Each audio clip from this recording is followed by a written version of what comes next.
Hi everyone, welcome back. Let's have a fun baking weekend. I'm not going to talk for too long because I know I ramble all the time. So I've got some nice baking bits planned and I've got like a nice lunch thing that it's my current hyperfixation lunch meal thing. So I'll show you what that is for this week. I've got like a couple of nice dinners planned in, so it's just going to be a bit of a in the kitchen vlog, to be honest. I tend to do most of my like baking, meal prep, all those sorts of things, do that on the weekend so that it's ready for the week. So let's get into it. So the bit of baking that I decided to do this week, they're called peanut butter banana muffins. Honestly, they are so good. I think I got them from a recipe by, I want to say her name's Emma Peterson on TikTok. I think she's now come out with a cookbook as well. I've made these a couple of times now and they are honestly just so good. They're like a breakfast muffin. I basically meal prep these and then have them for like the whole week for my breakfast. You can actually freeze them as well. So I'll then just freeze any extras and then they can just kind of be like defrosted and used whenever. It's honestly just so good and so versatile. I do find it's one of like my easiest meal prep options for when I want something that's like really good and nutritious, but also really tasty. And I don't have to think about during the week. Like, I know that they're there and ready to eat. So that's what I did this week, this little bit of baking. So honestly, at this point, most of the recipe, I just wing it now because I have made it enough times. But I can try and find the recipe. If anyone is interested, please do let me know in the comments below and I will make sure to find that. But like I say, I think her name is Emma Peterson on TikTok. So do check her out. Honestly, I've tried so many of her recipes, they're great. But yeah, so that is the bit of baking that I did. So enjoy me baking that, really. Obviously, if you don't like peanut butter or you don't have bananas, this is not going to be for you. So a note on the bananas. I would make sure to use bananas that are more ripe than these. For some reason, I just completely messed up my shopping and ended up with bananas that were not ripe enough to make any sort of like, banana bread, banana muffin type thing with them. So they were a bit difficult to mash. But, I got through it. It was all right. But I would definitely recommend, they say to use like more brown bananas for a reason. So definitely do that. So this time I used the smooth peanut butter. I have also made these with like a combination of smooth and crunchy, and then you get like little bits of peanuts in there. Either way, they're both so good. It's just so nice. And to be honest, I think I actually used more peanut butter than the recipe actually initially recommended because I just really like them. But essentially, the ingredients are flour, peanut butter, bananas, oats, eggs. There's like salt and bicarbonate soda, some chocolate chips in there, obviously. For the sweetness, that comes from agave syrup. I don't know if the recipe actually called for agave. Agave? I don't know how anyone says that, but that one. I don't know if the recipe actually called for that or whether it was like sugar or honey or maple syrup or something. Might have been one of them. But I try and do like refined sugar free as much as I can. And so I have this agave syrup in the cupboard. So I just used that. But I think I have made these before with honey as well. I don't find that it affects the flavour of it too much. I think it would purely just be if you're using sugar that has a different texture, so like granulated sugar is obviously not a liquid sugar, so then you might have to adjust the other ingredients to make sure that the consistency is right. But yeah, I've found that agave works really well.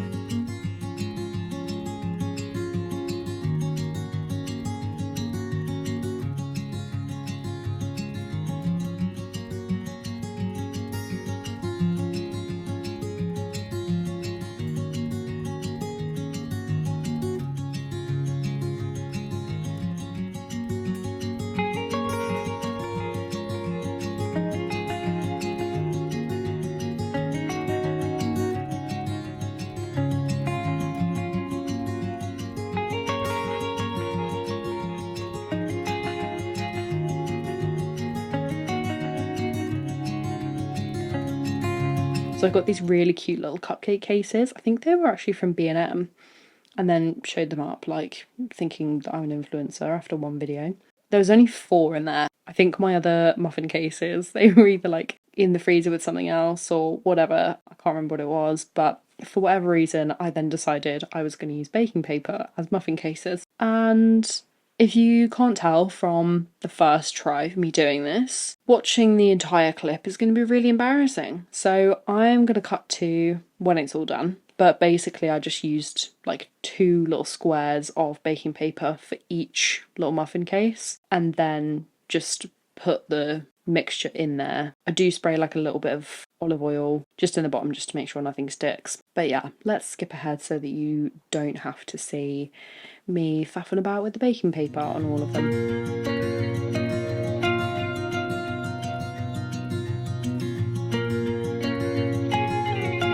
So I then just add some oats onto the top, and it just makes it so much nicer, you know? I don't really feel like it does much to the flavour, obviously, because they're just on top, but it makes them look fancy, so, you know, we go with it. And then they just go into the oven. I feel like it's probably like 20-25 minutes, but I'd have to double check the recipe on that. But honestly, they were so easy, and it's purely just making sure that they don't burn in the oven after that point. And then they can be frozen, can use them for meal prep, but they are so tasty. So I would totally recommend checking out Emma Peterson for those. And if anyone does want the recipe for that, I will try and find it and put it in the comments below if you're interested. So one of the other things I made this week was this like really gorgeous Bailey's fudge. Honestly, I think the first time I made this was around Christmas, and then since then, genuinely every single person I make this for, they absolutely love it. I've made it as gifts, I've made it to like take round to family, and I even took some like into the office for friends. Like honestly, everyone loves this. And it's so simple. It's literally just dark chocolate, condensed milk, and Baileys. And I didn't even use normal Baileys. I used Aldi's version of Baileys purely because, you know, pennies are tight and girls gotta do what a girl's gotta do. And honestly, it worked just as well as normal Baileys. So if you don't want to go and spend the full amount on an actual bottle of Baileys, just get Aldi's version. It works great. So you're just going to want to break up all the chocolate. I honestly find this bit the trickiest part of the whole thing because it just hurts my hands. I even tried to use a knife at one point and I just ended up splitting the packs, but I got through it eventually.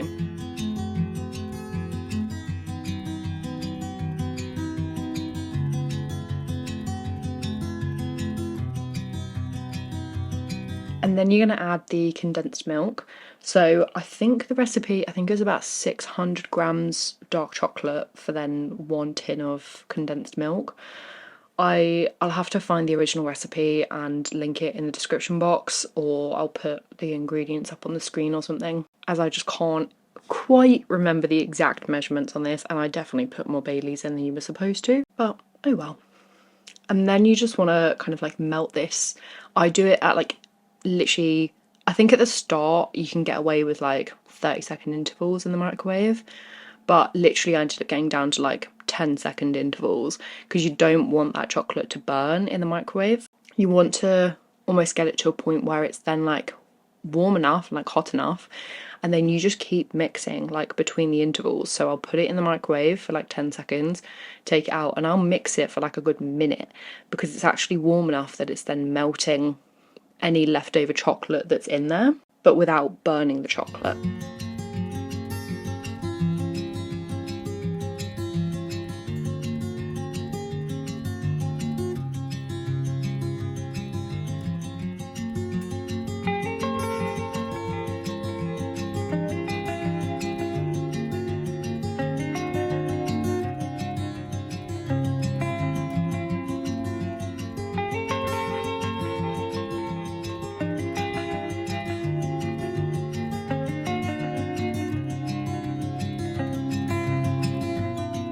So it ends up getting pretty thick by this point. It should be quite thick, quite like silky and quite like shiny almost. Now you might find that there's like little lumps of chocolate. I as you can see, there were little bits that I found, and I totally ate that, and no shame. But I almost found it wasn't worth putting it back in for those little lumps. And so at that point, I then just get my baking paper, and then I do the thing I always do, where I scrunch it up, and then it makes it so much easier to work with. So did that, and then put it into the dish. I actually used like little clips to sort of like clip it into place, purely because like the bowl was so heavy with the fudge at this point. I knew that I was not going to be able to like hold the paper at the same time. So then just get that into the tray, get it all smoothed out, make sure that it's all level and that, you know, there's no uneven bits on there. I just like to sort of smooth out the surface of it as well, just so that it then looks like really nice on the top once it's actually cooled. I then just take the clips off, and then I'll get this into the fridge. So I tend to leave this in the fridge for, I'd say, at least a few hours. I tend to do it overnight, to be honest. And then once it's completely cooled, I'll then chop that up into bits. So I do find I do this into fairly small pieces. I definitely would say you don't need bigger pieces than what I've cut here.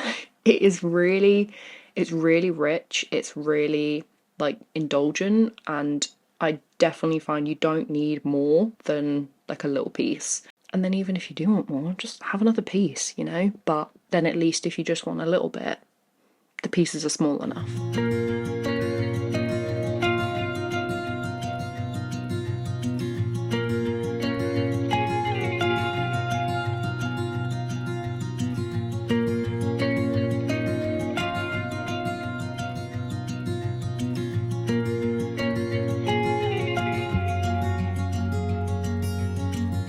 So that's all I managed to get done in baking for the weekend.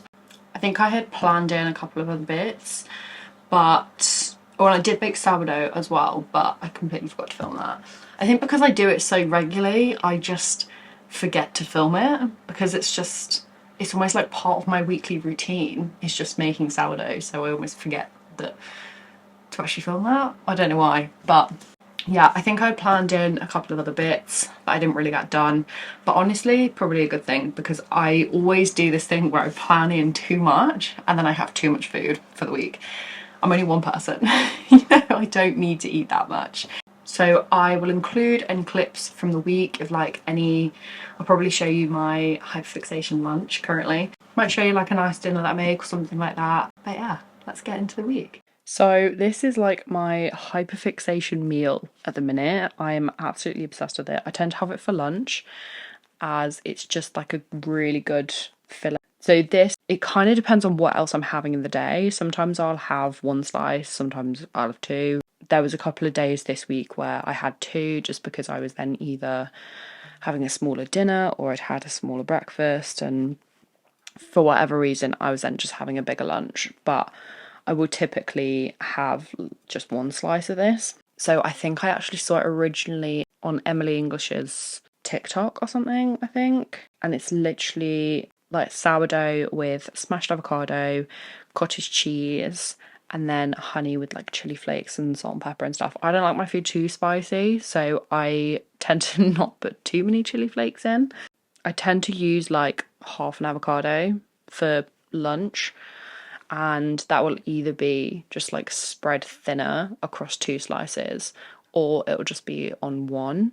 So it's normally, if I'm needing like a bigger lunch, I end up having like more of the sourdough and more cottage cheese.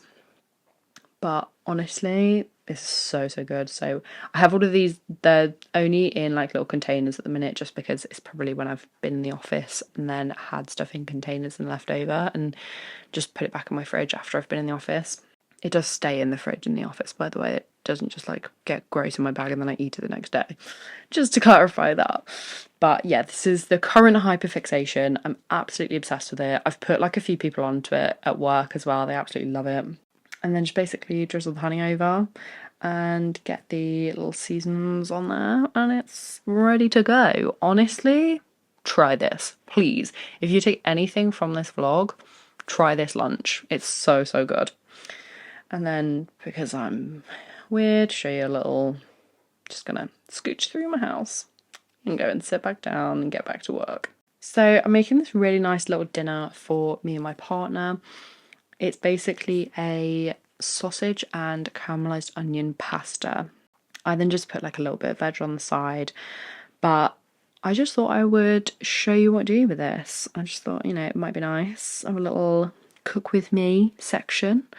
So just chopping up the onion for the caramelized onion part of it. I'm just gonna chop up the onions. You want to get it like really finely sliced for caramelized onions. Otherwise, it's not going to soften properly and like kind of caramelize in the way that you want it. So you need to get it like really finely sliced. And I am going to speed this up and cut bits out because you don't need to see me chopping onions and caramelizing onions for like half an hour. It takes a lot. So let's speed this up, but hope you enjoy. And then I just put some garlic in as well. So this won't go in like with the caramelized onions. I'm just chopping all of this at the same time so that it's all ready to go. I get very overstimulated when I cook. Like I love to cook and I love to bake, but I do find it overstimulating, especially if I'm trying to prep stuff at the same time. I actually got this like little garlic masher type thing, but I basically wanted something that was just like a bit easier for me to kind of use, and also something that could be a bit versatile. Like I could use this for other things, but the jury's out on this utensil for sure. I'm not totally sold on it just yet. And then I actually save on veg scraps. So originally I was planning on saving these and making like vegetable stock, but now I'm actually thinking of starting to compost. So I might just save all of these up and then add them into the compost when I start doing that. So obviously because I was starting to do it with vegetable stock, I have been saving these up in a freezer bag and putting them in the freezer. And then now I'm thinking of composting, and because it takes up so much space in the freezer. My freezer's not big. I can make my own veg stock when I've got more space. All right, we'll get there. So then you basically just want to get your oil in and heat that up and then put your onions into the pan, and then basically just keep stirring them around, mix them around and whatnot until they're all caramelized.